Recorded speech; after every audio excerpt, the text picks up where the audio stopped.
It rose from the earth like the spine of a slumbering giant, its jagged silhouette etched against the dawn. Stone walls, as thick as a man was tall, towers that loomed over the surrounding plains, and battlements crowned with rows of watchful soldiers. The fortress had stood for generations, a symbol of an empire's unshakable strength. It had withstood sieges, famine, and storms of steel. Armies had come, and armies had died at its gates, leaving behind fields littered with rusting weapons and forgotten bones. To the people who lived within its walls, it was more than stone, it was salvation.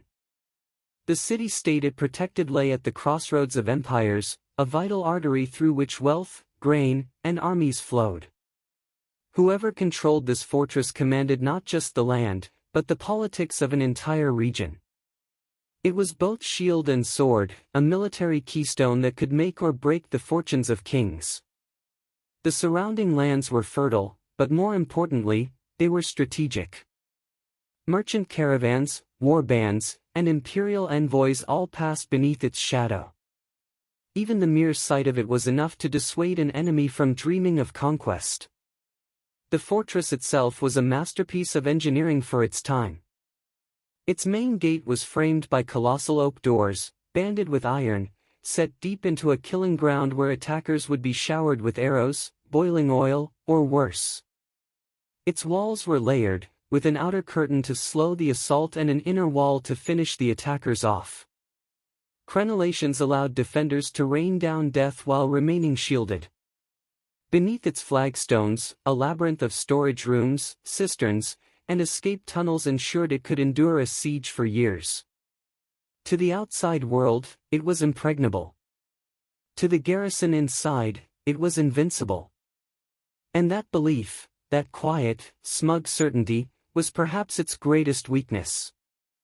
In the year our story takes place, war once again stalked the horizon. A rival power, hungry for expansion, had turned its eyes toward this fortress.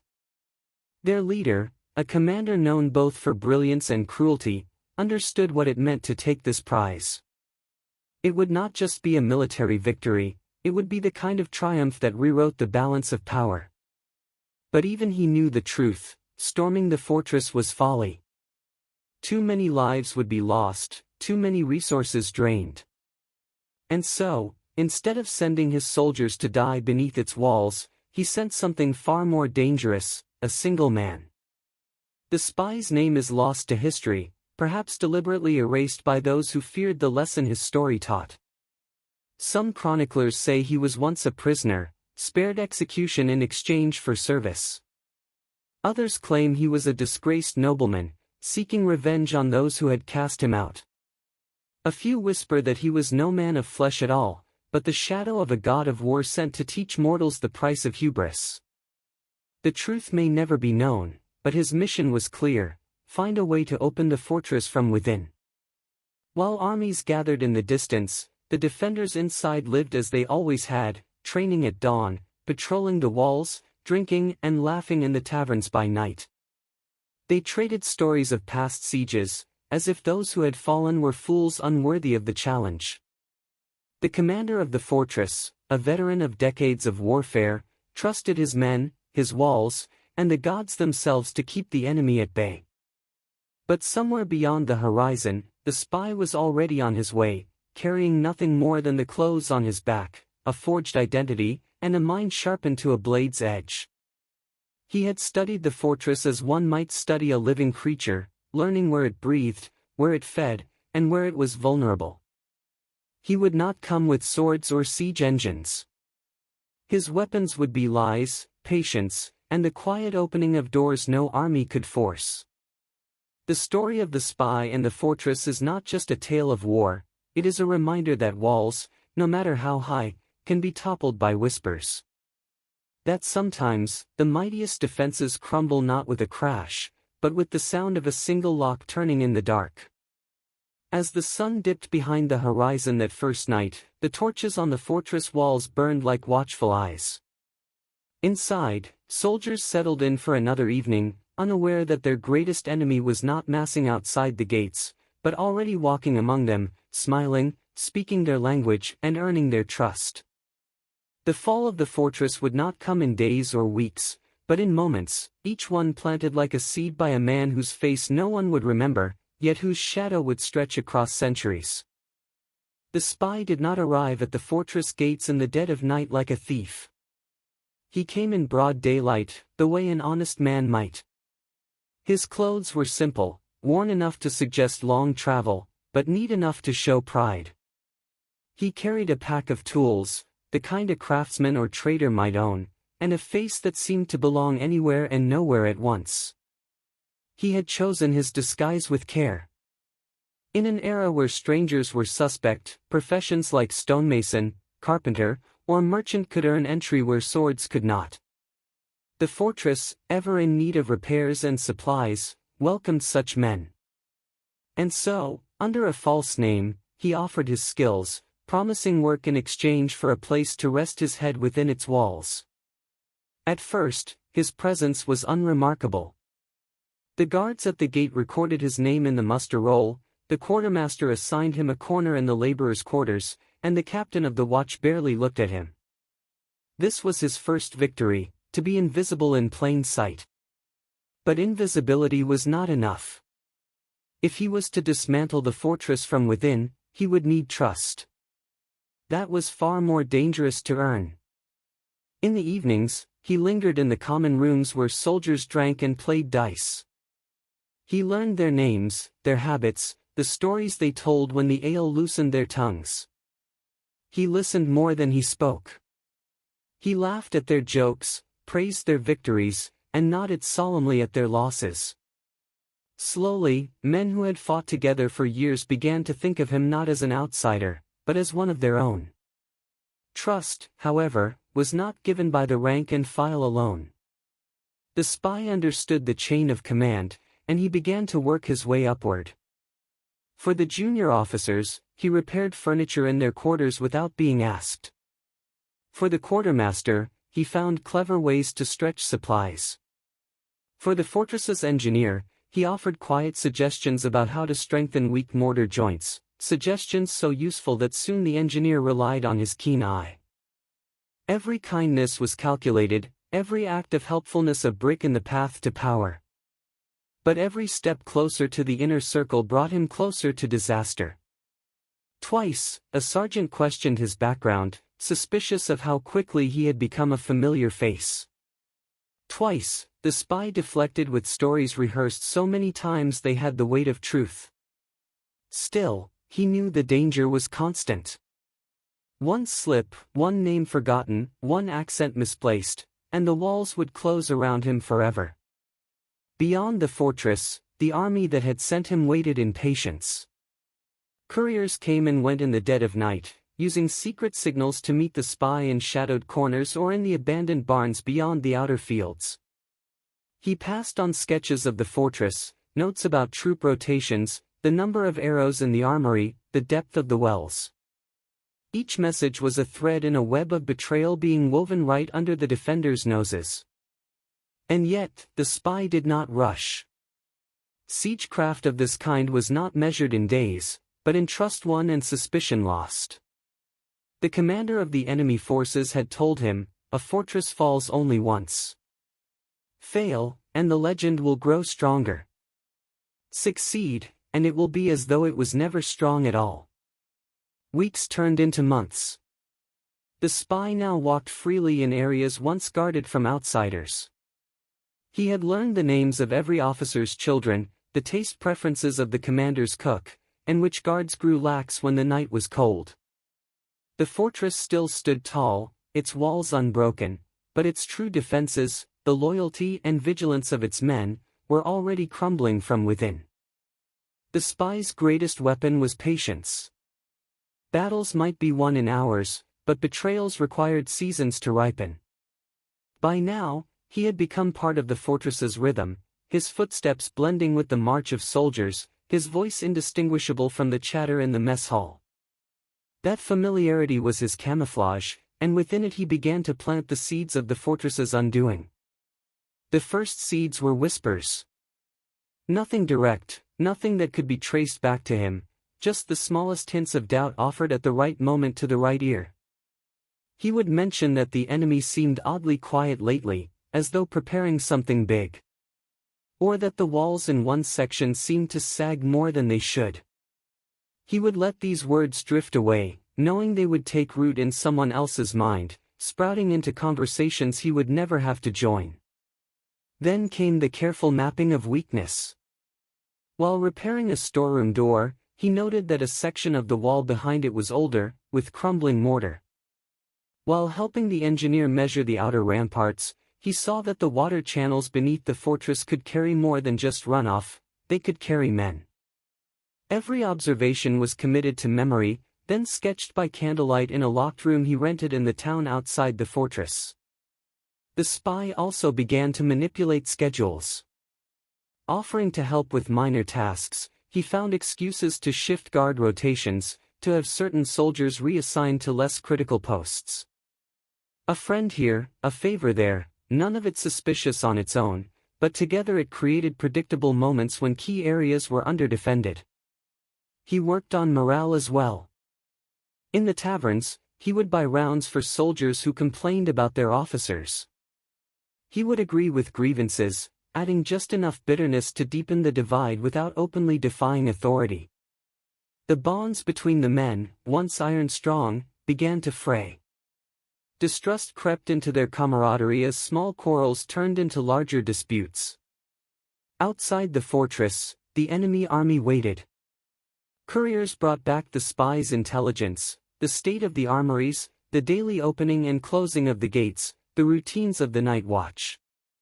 Each report was met with careful planning by the enemy commander, who saw the picture forming long before the defenders did. Historical parallels were already being written in the margins of this story. In ages past, mighty cities like Troy and Babylon had fallen not because their walls were stormed, but because someone inside had opened a gate, loosened a stone, or looked the other way. The spy knew this and took comfort in the knowledge that history favored patience. By the time winter came, the fortress was still outwardly strong. But within its walls, trust was a dwindling currency, the routines had been subtly altered, and weaknesses had been quietly exposed. The seeds were there, deep in the soil of the fortress's pride, waiting for the night when they would finally bear their poisoned fruit. It began with a moonless night, the kind favored by thieves, assassins, and men who wished to change the course of history. Clouds smothered the stars, the wind whispered against the walls, and the fortress seemed to sleep. The soldiers on watch paced slowly, their torches throwing pale halos of light that barely reached the ground. In the shadow of the inner courtyard, the spy moved like a man on an ordinary errand. His face was calm, his steps measured, but inside every nerve screamed with the awareness that tonight was the night. Years of planning, months of patience, all narrowing to these next few hours. The first move was silent. Using the engineer's trust, he had secured the keys to a maintenance hatch in the fortress's water channel system. Tonight he unlocked it, allowing a trickle of cold air to seep into the stone corridors below.